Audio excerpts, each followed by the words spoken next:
¿Cómo les va?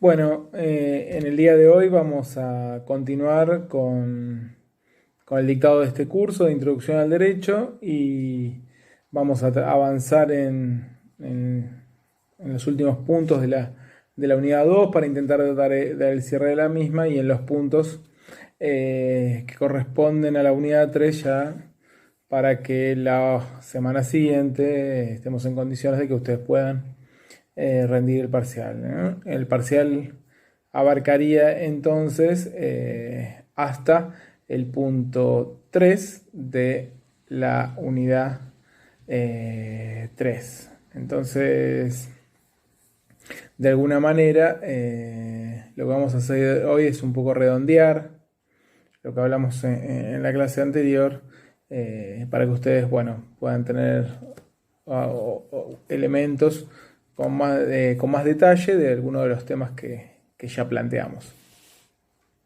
Les dejo también a continuación de este video un video preparado para la cátedra de Teoría del Derecho y Derecho Social de la Universidad de La Plata, donde abundamos en lo que tiene que ver con las teorías jurídicas y sobre la justicia.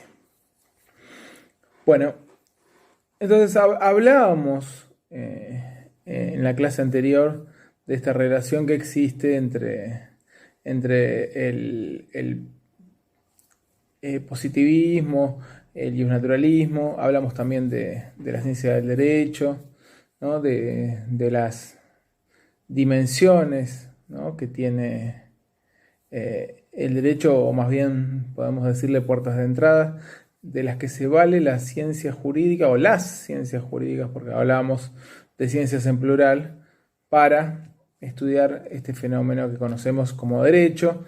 Y en esta paradoja que ya también dijimos, que bueno, acá la ciencia se llama derecho y el objeto también se llama derecho. Entonces, la definición de derecho tiene diferentes acepciones. El derecho es al mismo tiempo el orden jurídico, la ciencia que lo estudia, así como las atribuciones subjetivas que tienen las personas. Cuando uno dice yo tengo derecho a, ese es el derecho subjetivo, pero también es derecho.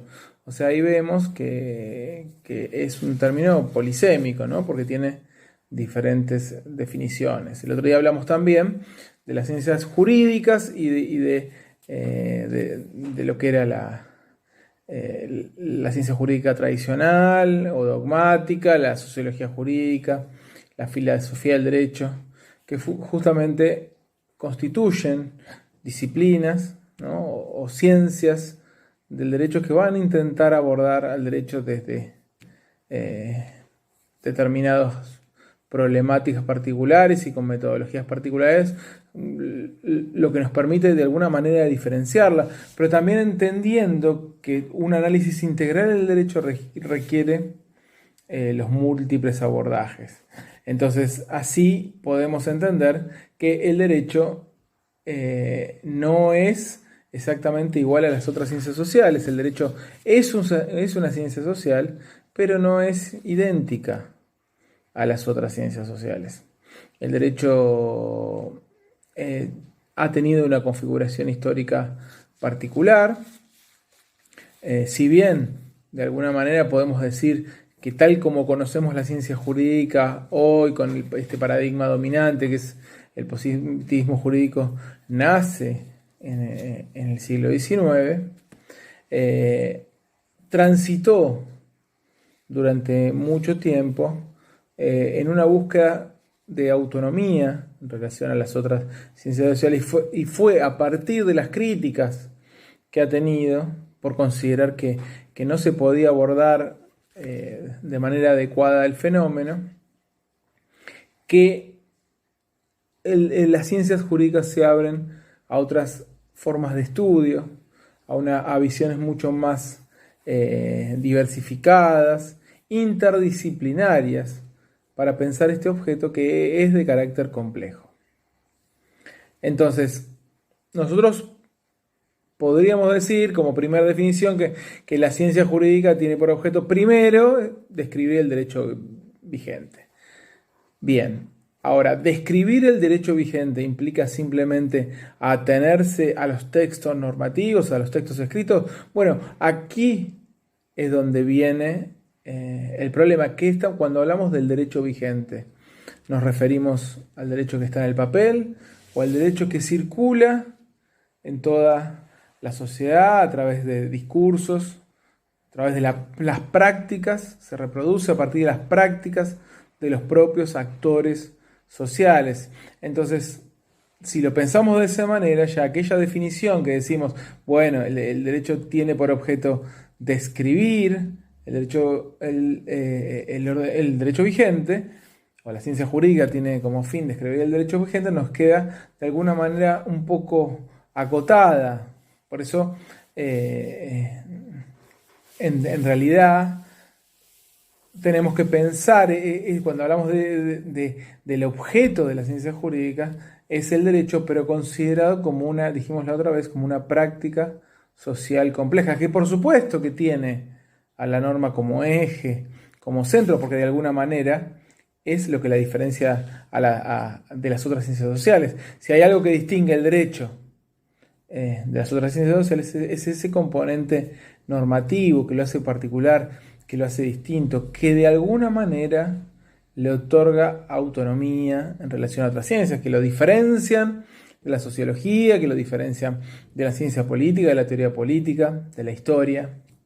Ahora, también nos vamos a valer de las metodologías de esas disciplinas para estudiar este fenómeno complejo. Entonces, a partir de lo que vimos en esta unidad 1 y en la unidad 2, pudimos entender que el conocimiento no es que no opera de una manera en que el sujeto es un ente pasivo, sino que la acción del sujeto de alguna manera también en el acto de conocer moldea al objeto. Esto lo vimos en Kant, vimos cómo esta forma de moldear al objeto, hasta podemos hablar como a partir del pensamiento de Marx y sobre todo a partir del texto de Berger y Gluckman, esta idea de la construcción social de la realidad. Construcción social que se da desde el conocimiento cotidiano hasta también las ciencias cuando estudian la realidad. De alguna manera, cuando estudiamos algo, también lo estamos construyendo. Entonces, esto que estamos estudiando, que se llama derecho, tuvo a través de la historia distintas formas de abordarlo, hasta llegar a esa ciencia del derecho moderno o a estas ciencias del derecho que tenemos en la actualidad y que nace esta ciencia del derecho moderna básicamente en el siglo XIX, entonces con la consolidación o cuando toma hegemonía la teoría positivista. Eso no quiere decir que antes de ese momento el derecho no hubiera sido analizado, estudiado, pensado. Los estudios del derecho vienen, bueno, ya lo sabemos, ¿no? Desde el pensamiento griego, romano, ¿no? Mucho se ha hablado, hay bibliotecas, hay materias que estudian las relaciones que existen entre aquel derecho romano, que de alguna manera se lo considera un antecedente del derecho moderno, ¿no? El derecho medieval, la fuerza que ha tenido con la fuerza de ese ius naturalismo religioso, ¿no? El peso de la iglesia. Entonces, lo que podemos observar es que el derecho va teniendo a partir de la modernidad un proceso de racionalización, que se da entonces, ya dijimos en ese pasaje, de un iusnaturalismo de carácter religioso a un iusnaturalismo de carácter racional. Y ese proceso de racionalización avanza aún más en el positivismo jurídico hasta tal punto de alguna manera autonomizarse la reflexión sobre el derecho de consideraciones políticas y consideraciones valorativas o morales en relación a la justicia. O sea, el ideal, ¿no?, de estudio del positivismo jurídico es poder conocer el derecho de manera pura, deslindando de todo tipo de aspecto político, ideológico, moral. Por eso se dice que de alguna manera esta disputa entre positivismo jurídico y justnaturalismo, en definitiva, es una disputa sobre la relación entre derecho y moral. Moral entendida como todo lo que no es puramente normativo, todo lo que no es puramente el estudio del texto legal. Ahora, ¿cuáles fueron entonces los movimientos o ideas que llevaron a la construcción, ¿no?, de estas nuevas formas de la forma moderna de estudiar el derecho en el siglo XIX y por ende la ruptura ya definitiva con el justnaturalismo y la imposición, ¿no?, del positivismo jurídico? Bueno, esto va a ocurrir entonces a partir de diferentes corrientes, como son la escuela histórica alemana, la escuela exegética francesa y la escuela analítica inglesa. Y es justamente esta escuela analítica inglesa a la que pertenece John Austin, que es de alguna manera el padre, ¿no?, de la ciencia jurídica moderna, al hacer entonces, dijimos, esta separación entre lo que era la ciencia de la legislación, que de alguna manera sería el derecho como debe ser, estudiar el derecho como debe ser. Esa es la ciencia de la legislación. Y la jurisprudencia, que es el estudio del derecho como es. Es decir, separa el derecho de la filosofía, de la política. De alguna manera, como la palabra lo dirá cuando se lo denomina el positivismo jurídico, lo que se busca es deslindar al derecho, y esta es la idea de lo positivo, ¿no?, el derecho como es, el derecho que podemos conocer a partir de los sentidos, ¿no?, a partir de un estudio que nos permita su refutación, su verificación a través de la ciencia. O sea, salir de cualquier elemento que tenga que ver con lo metafísico y quedarnos solamente con lo que podemos verdaderamente conocer. La justicia no se puede conocer. Entonces, como la justicia no se puede conocer, que es de alguna manera el derecho como debe ser, nos tenemos que quedar con el derecho como es, el derecho positivo. Entonces, así la jurisprudencia se la presenta como algo neutral de valores, libre de valores. El fin del estudio de esta jurisprudencia, según Austin, es un fin solo cognitivo, que no es político, solo describe, es descriptivo. Estas ideas son recuperadas por Hans Kelsen en el siglo XX. Entonces, de alguna manera, Kelsen viene a recuperar, además también, las líneas de estudio filosófico de Kant, que separaba claramente entre moral y derecho. Kant es el que marca la separación entre el derecho y la moral, pensando al derecho como el que regula las conductas exteriores de los hombres, mientras que la moral queda reservada al interior, al foro interno de los sujetos. Entonces, por eso el derecho opera sobre la exterioridad, y al operar sobre la exterioridad, operamos sobre lo que podemos conocer directamente a través de nuestra experiencia. De ahí deriva la idea de que los pensamientos no se penan, y solo pueden penarse las conductas exteriores de los sujetos. Y así Kelsen va construyendo entonces la idea de la ciencia jurídica como un conocimiento autónomo, objetivo y neutral. Entonces, la polémica es básicamente con el justnaturalismo. De alguna manera, el positivismo es una reacción contra ese ese modelo de estudio del derecho que rigió durante siglos y que parte de una idea de que el derecho no es neutral, sino que el derecho debe de alguna manera legitimarse en el derecho natural, porque casi que no es pensable un derecho que no fuera justo. El derecho es esencialmente justo. Esta idea de lo esencial, ¿no? De lo esencial es eliminada en el positivismo jurídico. El derecho no es esencial, el derecho es histórico, ¿no? El derecho es terrenal. Entonces el derecho puede ser justo o injusto, pero primeramente es derecho, y eso es lo que hay que estudiar. Si es derecho o no es derecho, si las acciones están permitidas o están prohibidas. Así se construye entonces el modelo de ciencia del positivismo jurídico como una ciencia dotada de autonomía. De alguna manera el objetivo de Kelsen era esto, encontrar la autonomía del estudio del derecho que lo diferenciara de otras formas de abordaje de lo social. Ahora, no es tan fácil separar el derecho de la moral.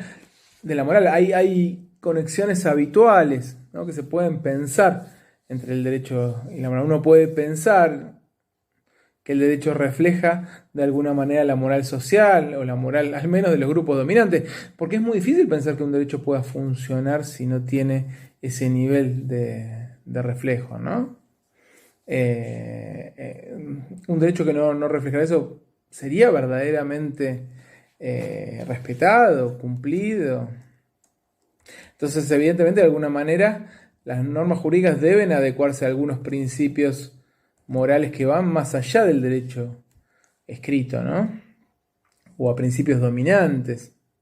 Entonces, no es tan fácil distinguir entre las normas jurídicas y las normas morales. De hecho, varios y naturalistas justamente lo que dicen es que los jueces no solamente aplican normas jurídicas, sino también están aplicando normas y principios morales, mucho más en casos que son de difícil resolución.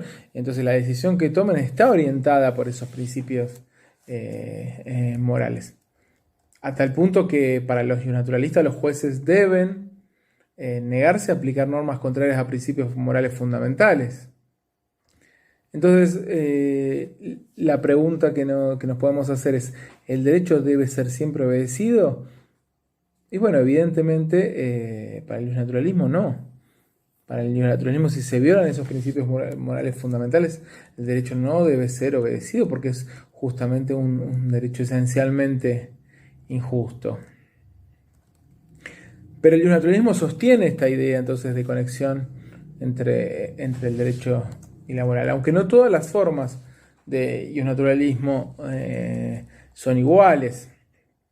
Hay algunos naturalistas que creen que el derecho se basa en principios universalmente válidos y que son de alguna manera asequibles a la razón humana, es decir, que los podemos llegar a derivar a través de nuestro raciocinio.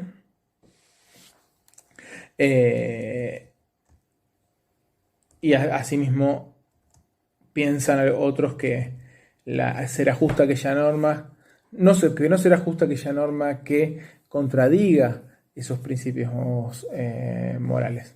Sin embargo, aún con estos principios básicos que aparecen en muchas tesis naturalistas y naturalistas, hay diferencias entre las corrientes de estas corrientes naturalistas, porque primero la gran diferenciación que hicimos antes, ¿no? La idea de que existe un naturalismo religioso o un naturalismo moral, o sea, no hace falta ser religioso para ser un naturalista, ¿no? De hecho, todo el derecho, toda la fundamentación del derecho que sirvió para la construcción de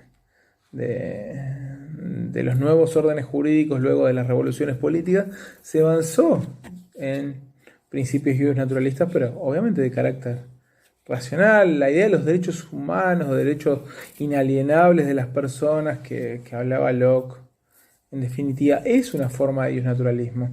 Incluso Locke decían que estos derechos que iban que eran esenciales a la persona y que deben ser respetados en todo tiempo y lugar, derivaban de Dios también.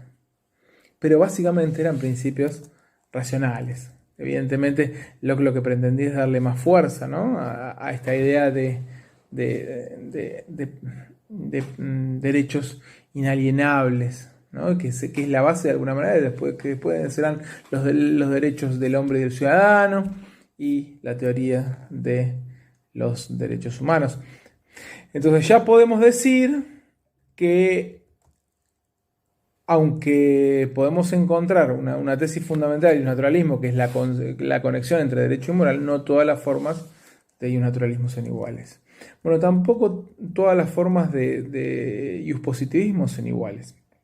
Si bien el positivismo jurídico lo que intenta es separar, ¿no?, el derecho de la moral y tratar de estudiar el derecho de manera independiente, y en todo caso que la moral la estudie otra disciplina que no será la ciencia del derecho, será la filosofía jurídica, la ética. La justicia no es un problema de la ciencia, ¿no? Justamente uno de sus obras es ¿qué es justicia? Porque las concepciones de justicia pueden ser múltiples y no las vamos a conocer por el estudio del derecho. Entonces así podemos pensar, el positivismo jurídico implica un escepticismo ético. O sea, ¿quiere decir que los que siguen corrientes positivistas son amorales? ¿Que no existen principios morales ni de justicia? No. Incluso no es el caso del Kelsen. Para Kelsen, como dijimos, la justicia es un ideal casi irracional, porque ningún principio moral es verdadero o falso. Ningún principio moral es verdadero o falso. Entonces no es susceptible de ser conocido por la ciencia. Pero una cosa es la concepción valorativa que pueda tener cada uno, y otra cosa es que esto pueda ser estudiado por la ciencia jurídica. Podríamos pensar entonces que el derecho tiene fuerza obligatoria más allá de los principios morales. Bueno, aquí sí decíamos que Kelsen no es un escéptico, pero sí cree esto, que es lo que se llama el positivismo ideológico. O sea, Kelsen cree que el derecho tiene una fuerza obligatoria más allá de principios morales. Es decir, cree que el derecho debe ser cumplido. Porque está en la idea misma, en la esencia misma de los derechos. Imagínense pensar un derecho que no sea obligatorio. No, directamente no sería derecho, es constitutivo de la definición del derecho. Ahora, nosotros podríamos pensar, esta idea de que el derecho debe ser cumplido, de alguna manera no constituye una obligación moral también, porque suponer que todo derecho, más allá de que se fundamente no en otros principios, debe ser cumplido, ¿no es una posición valorativa? Es más, es una posición valorativa y una posición bastante conservadora, porque lo que busca es básicamente la conservación del orden como está. De cualquier orden, del orden vigente. Otra tesis habitual en el positivismo jurídico que no todos necesariamente sostienen es que el derecho es un sistema de normas coherente y autosuficiente. O sea que el derecho se ha racionalizado tanto, se ha sistematizado, que evidentemente las normas operan las unas con las otras de manera o con un nivel de coherencia muy importante, donde no existirían ámbitos donde el derecho no regule, ¿no? Es la idea de todo se puede resolver al interior del derecho.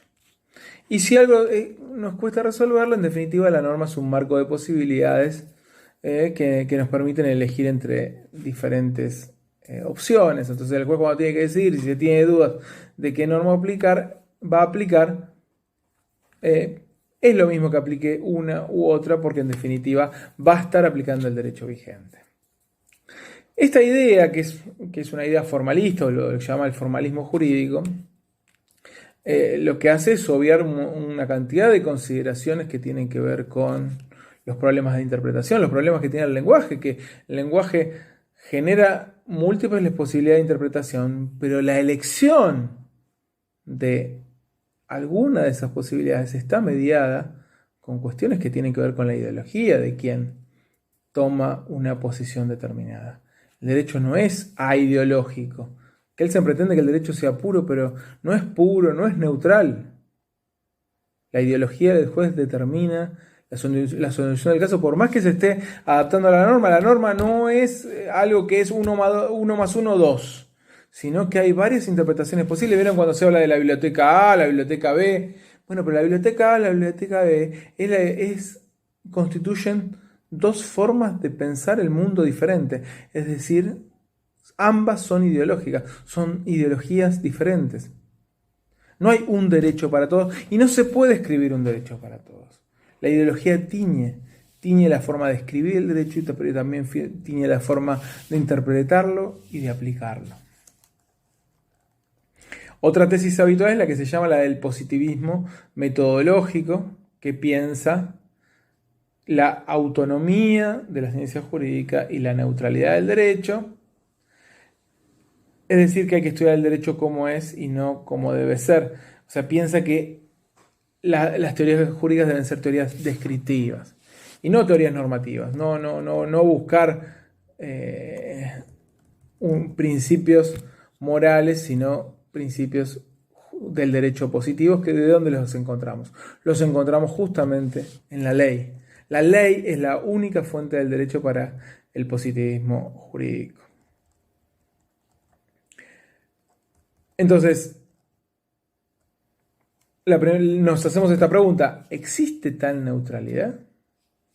Habíamos dicho que el positivismo jurídico de alguna manera piensa el orden jurídico como un conjunto de normas positivas, válidas, pero que adquieren validez a partir de la norma superior. Esa norma superior es la que define el procedimiento para darle validez a la norma inferior, o sea, que es una validez procedimental. Entonces la ley adquiere, por ejemplo, la ley del Congreso adquiere validez a partir de que para su sanción cumplió el procedimiento establecido en la Constitución Nacional, y la Constitución Nacional adquiere su validez a partir de que fue sancionada también de acuerdo al procedimiento de la anterior Constitución, por ejemplo la del 94 en relación a la del 57 y la del 57 así a la anterior, así para atrás, hasta llegar a la de 1853, que es la primera Constitución.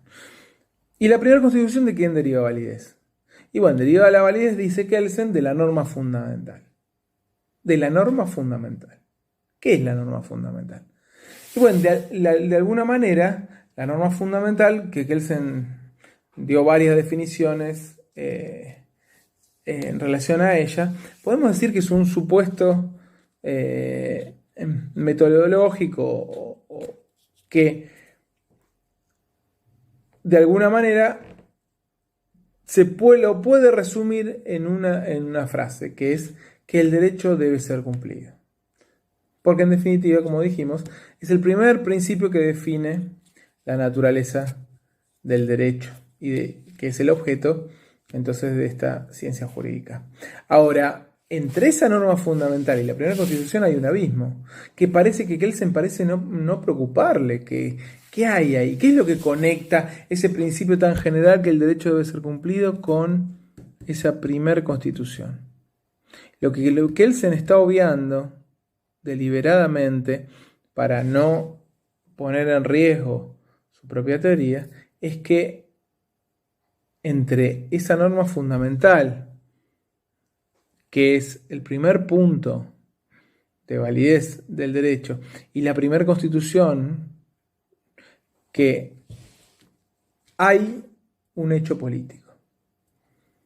Y ese hecho político es lo que define la politicidad del derecho, que se presenta no solamente en el origen, sino en todo el desarrollo de un orden jurídico, desde esa Constitución de 1853, que fue resultado de batallas históricas en la historia de nuestro país, en las luchas entre unitarios y federales, y que van a derivar en un pacto de unidad nacional, el Acuerdo de San Nicolás, para luego llegar a la Constitución de 1853, todavía sin la provincia de Buenos Aires,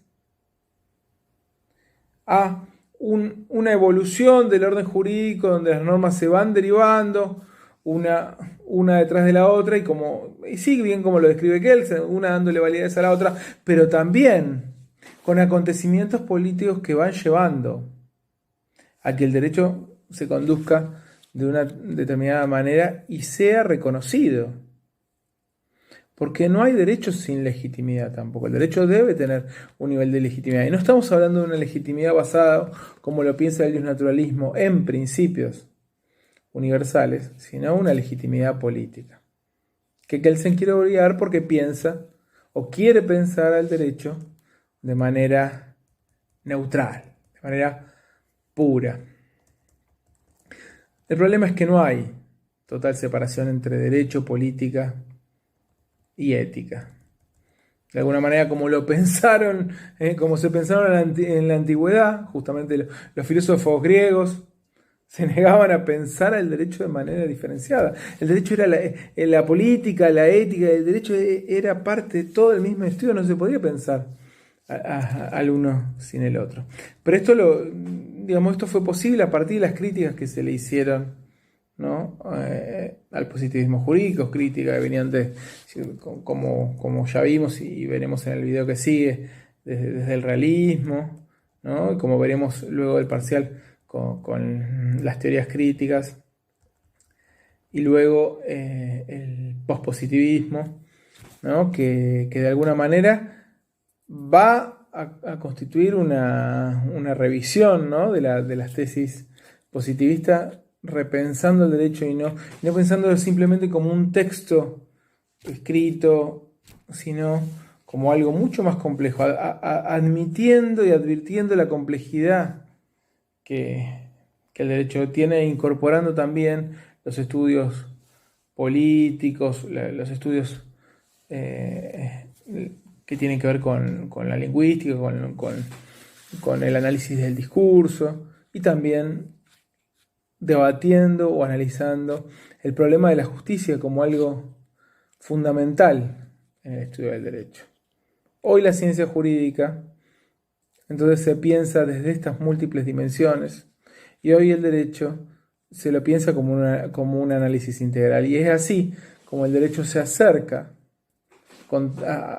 contrariamente a lo que había ocurrido en el siglo XIX, a las otras ciencias sociales, que de alguna manera dialoga, de alguna manera se nubla esa frontera que existe entre las ciencias sociales, y el derecho también se nutre, al igual que las otras ciencias sociales se nutren de los avances del derecho, el derecho se nutre de los avances de las otras ciencias sociales, y con un nivel de especialización muy importante, no solamente al interior de lo que es la dogmática jurídica, entendiendo que hay estudios del derecho que tienen que ver con el derecho privado, el derecho público, el derecho constitucional, el derecho penal, el derecho civil, el derecho de la seguridad social, sino también desde especializaciones en relación a abundar en otro tipo, en otras dimensiones del derecho, como la dimensión social. Entonces la sociología jurídica tiene cada vez más desarrollo, la filosofía y la teoría del derecho también, en relación, ¿no? a la ética, a la teoría del Estado, para justamente entender entonces esta complejidad, esta práctica social compleja que denominamos derecho, y que intentamos de alguna manera entenderla en su forma de conocimiento, que son las ciencias jurídicas, y en su objeto complejo, como dijimos, que lo definimos como un fenómeno social, y por eso nuestra ciencia o nuestras ciencias son ciencias sociales. Bueno, con esto damos por terminada la primera parte, ¿no? de este curso, y ya estamos listos para el parcial, y para eso todo el cuerpo docente se pone a disposición para las consultas que desean realizar. Ya hemos publicado en las pautas o aclaraciones sobre las pautas, porque intentamos adaptar la metodología del curso presencial al curso virtual, y con ello ya pueden entender ante las dudas que podían existir, cuál va a ser la forma de evaluación y qué peso van a tener la asistencia y la entrega de los trabajos prácticos de carácter virtual. Así que bueno, nos vemos. Hasta luego.